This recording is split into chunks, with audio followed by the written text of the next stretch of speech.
Hey, it's Allison with Green Sea Acres. Join me today as we take a walk around the garden just to see how things are growing. There's a rusted sign. This is my little potting area that my husband made me, Rick. I think it's the first thing he's ever built that didn't have instructions. I think he did a pretty good job. He made it the height that I requested, which was like kitchen counter height, maybe a little taller, because I'm tall. And so anyway, we put the hardware cloth across the top of it so that dirt and stuff could fall down through there. So it's been handy. It's been nice. I've been able to pot a few things. And of course I have junk. It looks like junk back here, but it's organized. It's organized for what I need. It's my big bucket of cocoa coir. And some potting supplies.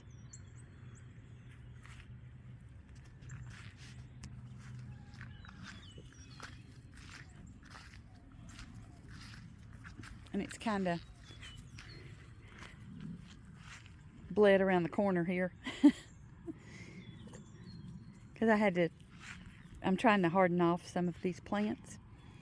And we're supposed to get rain today, so I didn't want it just to beat the leaves off of anything in case it is a good hard rain.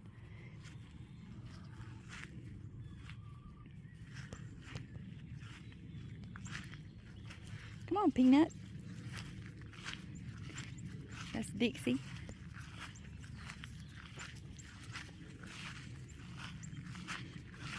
I went through last night and gave the collard greens a good hard cut. Cut off all the bottom leaves.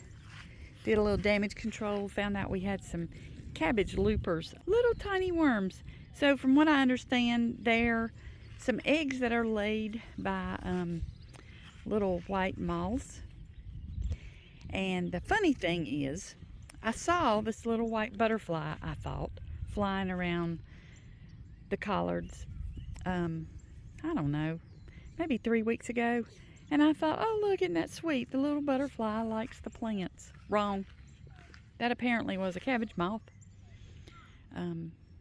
She thought my collards were cabbages and that they were a good place to lay her eggs. So it wasn't bad. I didn't have a lot of damage, a little bit, but not a lot. And it was fine. You know, it'll be okay. I was able to go through and get all those leaves off and salvage whatever was already chewed up a little bit. This right here is what they do, just little tiny holes. I cut the bottom leaves off of them and we eat on those, and they just keep growing from the top. And so some of them have gone, you know, we've already spent those, and a couple didn't make it. Some are already spent. And so I've come in here and planted some squash, and I think one of these is a zucchini that I had already growing I started it in a pot, and I'm kind of growing these more or less for the chickens, maybe to freeze some.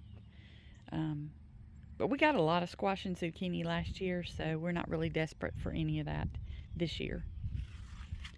And this is the green bean bed. I know I've got to commit and thin. I just hate doing it. I hate thinning them. But if I don't, it won't produce well. So I think I'm going to thin them to about 6 inches apart and see how we go from there. I've got the Hoss Green Blaze green bean in here, and Blue Lake Bush green bean. I kind of feel like I could have just put another row of green beans in there in the middle, but I guess we'll need to see how big those get this year. And these plants are looking a lot better. Like I said, I fertilized yesterday, so we should see some growth on these now. Put a good all-purpose fertilizer on them. The tomatoes are doing much better than they were when they were planted. This is a little row of field peas. It was a mixture of different kinds of field peas, so I don't really know what I'm gonna get here, and yes, I know there's a lot of weeds around them, but I really didn't expect them to come up. So I gotta get out here and hoe around them and make sure the weeds don't take them over. But I never expected the peas to come up. It was just a bunch of stuff I put in an envelope and said, well, maybe I'll plant these one day. And on the other side of the fence, I have 6 little cucumbers that are coming up. And those are going to be trellised on the fence. So they're growing.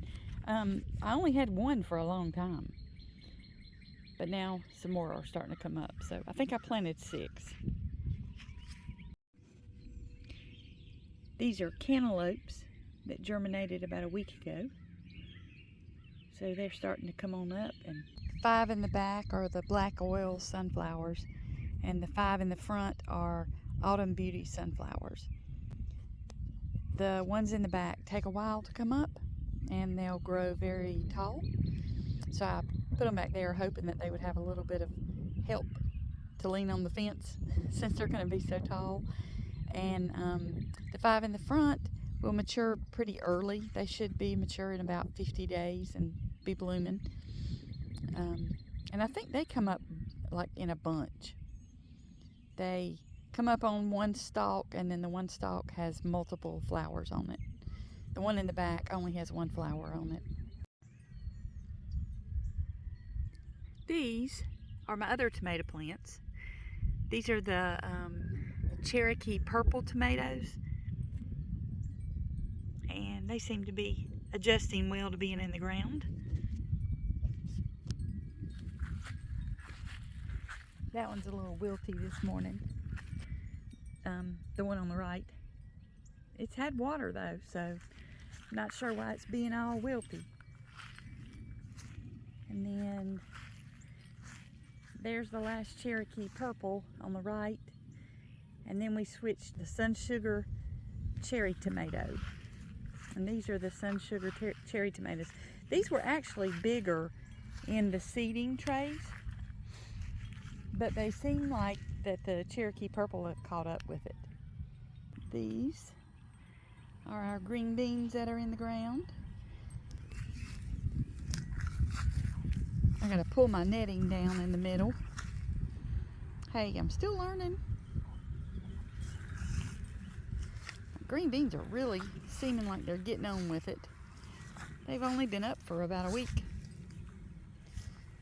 and they're doing great. Those are Kentucky Wonder pole beans. And then over here, I have lima beans. And I can't remember what the variety name of them is. But these have been a struggle to get up. It looks like something's chewing on a couple of them. But these have been a bit of a struggle to get up. I've been surprised at how they have not really jumped up there. I think these are maybe my two best looking ones. Yes, I know. I'm gonna come out this weekend while it's still cool and hoe and get rid of some of these weeds, but most of them are in the path, so it's not really bothering me too much. But these are my pumpkins. These are the Seminole pumpkins that I planted, and I had no idea how the germination was going to go on this. The package said like 93% germination, but I believe I had 100% germination. I came out and thinned the corn yesterday before I fertilized and before I watered. So I thinned the corn. It was emotional. Yes, I was upset about having to thin it, but I know that sounds silly. But it seems like, you know, if you're growing something, you kind of don't want to kill it after you got it up and going.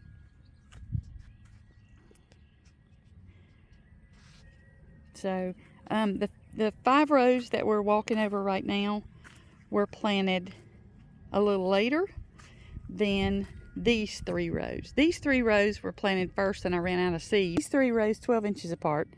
And then when I did my next 2 pack, I planted those 30 inches. Decided I'd try it both ways.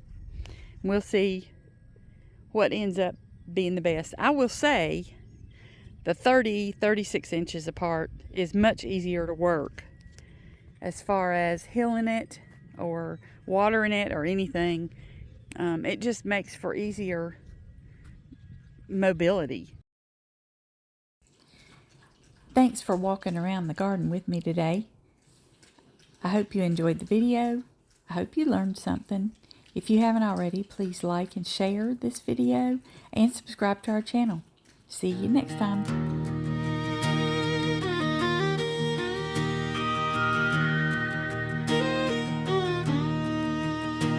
There's a rusty